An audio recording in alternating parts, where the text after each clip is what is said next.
2 glass വെള്ളം. ആ വെള്ളം എടുത്ത് തിളപ്പിക്കണം.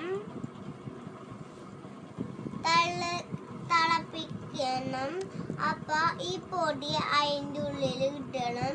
എന്നിട്ട് ഇളക്കണം. എന്നിട്ട് ഫാൻ ഇടാ. കാറ്റ് വരുമ്പം അത് നന്നായിട്ട് ഇളക്കണം. പിന്നെ ഫാനിന് കാറ്റ് വരുമ്പോൾ തണുക്കും. അപ്പൊ അത് ഇങ്ങനെ എടുത്തിട്ട് ഫ്രീസറിൽ വെക്കണം.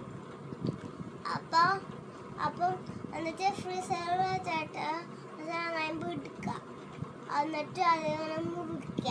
എന്നിട്ട് എല്ലാവർക്കും കൊടുക്കണം. നല്ല സൂപ്പറായിരിക്കും. നമുക്ക് വെള്ളം വിടും. ഭയങ്കര സൂപ്പറാ.